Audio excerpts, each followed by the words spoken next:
Welcome back, dear students, to this new class of social science of class 8th, where we are going to complete the chapter Minerals and Power Resources. So, children, we discussed by now what are minerals, types of minerals, the process to take out mineral from the earth's surface, and then we saw the distribution of minerals in different continents of the world. Now, children, we are going to see the uses of minerals. What uses do they apply for? So, number one, some minerals which are usually hard to be used are used as gems for making jewelry. Copper is used in almost everything from coins to pipes, from wires also, copper wires, copper utensils, isn't it? Copper jug, copper flask. I have brought this water bottle to show you all. This is a copper bottle, and you all know the benefits of drinking water from copper bottle. So children, we use metals in our day-to-day life. So then silicon is used in almost everything from coins to pipes, silicon pipes. Then aluminium we use in automobiles, airplanes, then bottling industry, building, etc. Mica. Mica is used to make electrical appliances and glass making industries. And the last, which is iron. Iron and steel is used in every industry. Children, iron and steel, have been used for all these industries as their byproducts.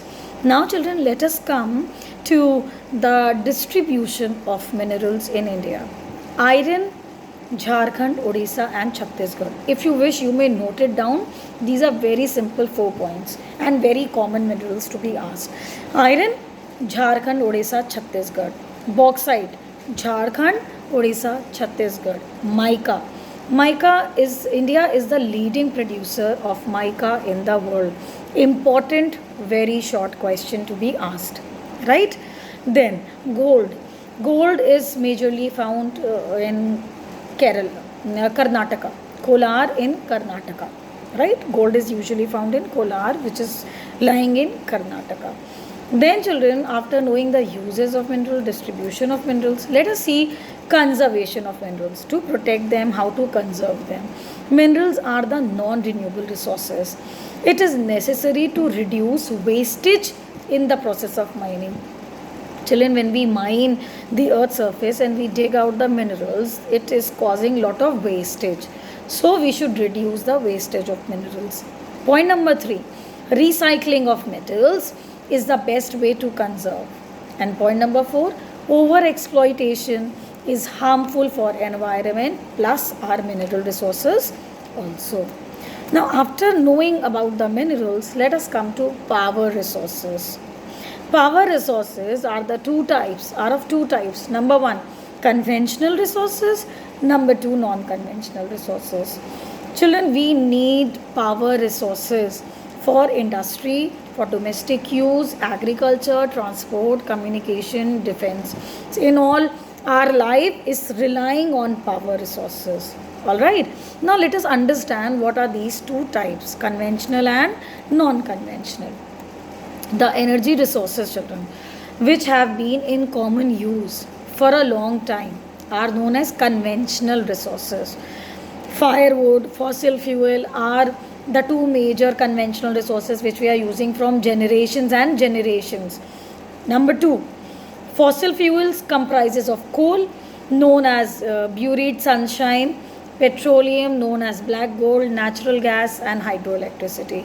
All these, coal, petroleum, fossil fuel, and firewood, all these are being used from generations. So the resources which are being used from generations from a long time are known as conventional resources. Now, non-conventional resources. Non-conventional sources of energy are renewable in nature. But they are renewable. Children, I tell you one example, one incident. And it is found majorly in class 10th last year. The students got confused. A child who was getting almost 80 on 80 lost 5 marks just mismatching the difference between the conventional and non-conventional. 5 mark long question it was there. because seeing the word non-conventional, children thought that it is non-renewable, but it is vice versa. The word non-conventional always has the renewability part. So remember this with a hint. Non-conventional is renewable. So non-conventional are renewable in nature. For example, solar energy, wind energy, tidal energy, etc. are ample examples of non-conventional energy resources.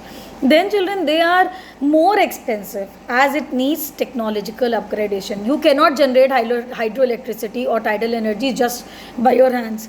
It needs a lot of resources also. So it is expensive.